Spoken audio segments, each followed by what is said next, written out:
Welcome back ناظرین. Programme کے اس حصے میں ہم ذکر کریں گے کالا باغ ڈیم کا.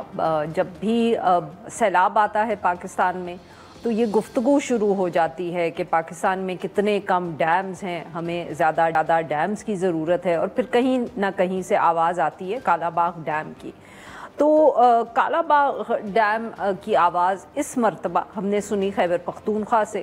خیبر پختونخوا کے چیف منسٹر علی امین گنڈاپور صاحب نے ہم کہہ سکتے ہیں آؤٹ آف دا بلو, جس کو انگریزی میں کہتے ہیں, ایک سٹیٹمنٹ دے دی, بیان دے دیا, جس میں انہوں نے کہا کہ کالا باغ ڈیم بننا چاہیے. اس کے بعد پنجاب کی جو وزیر اطلاعات ہیں عظمیٰ بخاری صاحبہ, انہوں نے ان کے موقف کی تائید کر دی. پر یہ اب اتنا آسان بھی نہیں ہے, کیونکہ جیسا کہ سب جانتے ہیں کہ صوبوں کے چھوٹے صوبوں کی طرف سے ہی سب سے زیادہ تحفظات کا اظہار کیا جاتا ہے, اور یہ بھی بار بار ہمیں بتایا جاتا ہے کہ جو چھوٹے صوبے ہیں وہ اس کی they don't support this project, اور انہی کی جو اختلاف ہے, انہی کی طرف سے جو مزاحمت ہے, اس کی وجہ سے یہ ڈیم جمہوری حکومتیں کیا کوئی ڈکٹیٹر بھی نہیں بنا پائے, نہ جنرل ضیاء الحق اور نہ جنرل پرویز مشرف.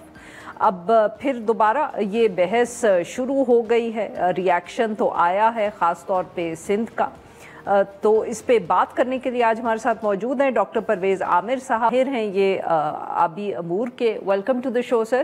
جی ڈاکٹر صاحب, یہ بات ذرا سمجھائیے گا کہ یہ جو کالا باغ ڈیم تھا, یہ پلان تو اس زمانے میں ہوا تھا جب سب کا یہ خیال تھا کہ بجلی بنانے کا سب سے جو اچھا طریقہ یا سستا طریقہ ہے وہ ڈیمز بنانا ہے تاکہ ہائیڈرو پاور ہو. اب کیا اس کا مقصد یا فائدہ اس وقت یہ ڈیبیٹ شروع کرنے کا, خاص طور پہ جب بجلی بنانے کی تو ایسا پاکستان کو کوئی ضرورت نہیں, اور جو پولیٹیکل ایشوز ہیں وہ وہیں کے وہیں ہیں. دیکھیے یہ شروع جس وقت ہوا 1950s میں ہے. ورلڈ میں اپنا ہارورڈ یونیورسٹی کی ایک اسٹڈی ہے انڈس بیسن ریور سسٹم کی, اس میں صاحب ایک ہیں پیٹر لیف نے, انہوں نے یہ 8 یا 9 سائٹس اس وقت پرپوز کی تھی. تو موسٹ فیزیبل سائٹس میں انہوں نے جو ہے نا یہ کالا باغ کی سائٹ جو ہے موسٹ فیزیبل اس میں سے کہی تھی کہ جی یہ ڈیم جو ہے نا یہاں پر ایک اسٹرکچر جو ہے نا آپ بنا سکتے ہیں. تو یہ کنسیڈریشن صرف نہیں تھی ہائیڈرو پاور کی. ہائیڈرو پاور یہ تقریباً 3600 میگا واٹ کی ہے, یہ وہ hydro power was not the only consideration. اس کے اوپر جو ہے اسٹرکچرس تھے, جیسے یہ اپنا بادشاہ ڈیم ہے یا تربیلا ڈیم ہے. تو اس وقت کے جو لوگ تھے انہوں نے یہ سوچا کہ پہلے ہم جونسن ہے یہ تربیلا ڈیم بنا لیتے ہیں, کیونکہ اس کے لیے پیسے ورلڈ بینک وغیرہ سے مل رہے تھے, اور وہ ڈیم زیادہ کاسٹلی تھا کہ جی ہم پہلے وہ ڈیم بنا لیں گے, اس کے بعد جس وقت ہم اس میں سے ریونیو کمائیں گے تو نیچے کوئی ڈیم ہوا تو وہ بھی ہم بنا لیں گے. تو یہ بات اس طریقے سے چلتی رہی. اس التوا میں جونسن پہلے ہم نے جونسن وہ ڈیم شروع کر لیے, منگلا شروع کیا, اور اس کے بعد یہ جونسن تربیلا ڈیم شروع کیے گئے. تو دیکھیں جو صورتحال وہ یہ بنتی ہے کہ یہ ڈیم جو ہے نا اس کو کیوں مطلب جو ٹیکنیکلی یہ دیکھیں یہ ٹیکنیکلی ہائیلی فیزیبل ہے, ایڈمنسٹریٹولی فیزیبل ہے, فائنینشلی ویری وائبل ہے. پولیٹیکلی جو سے اس کے ہکپس ہیں وہ جیسے آپ کہہ رہے ہیں کہ کبھی دیکھیں ہکپس کی 3 مین ریزنز میرے نزدیک جو سی نا 3 مین ریزنز ہیں. پہلے سندھ نے بھی اس کو اپروو کیا, ساری پروونسز نے اس کو سپورٹ کیا. اس کے بعد ہوا یہ کہ انہوں نے جو ہے نا 2 چیزیں اس کے اندر جو سی نا وہ کنٹروورشل بن گئی. پہلی چیز بنی ایک اس کے اندر سے نہر شو کر دی گئی, جو ڈی آئی خان وغیرہ اس سائڈ کے اوپر لیں جی اس میں سے ایک نہر نکلے گی. شروع کا جو ڈیزائن ہے, شروع کا جو پرپوزل ہے اس کے اندر نہر نہیں ہے.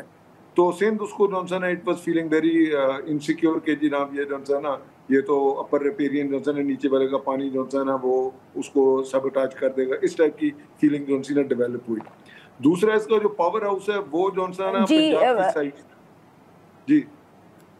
جی سر معاف کریے گا آپ کی بات کاٹ رہی ہوں, کہ بیسکلی مسئلہ یہی تھا کہ سندھ کو خدشہ یہ ہے کہ پانی کا حصہ اس کو پورا نہیں ملے گا. مطلب کہ وہی بات کہ ان کو سیاسی جو خدشات ہیں جس کی وجہ سے اب پورے صوبے میں بہت زیادہ اس کی اپوزیشن ہے.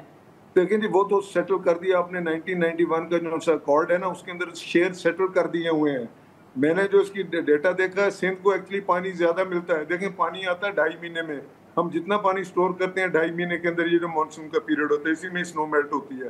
سردیوں کے اندر تو بارش ہوتی بہت کم ہے, 20% پانی جو ہے سردیوں کے اندر آتا ہے.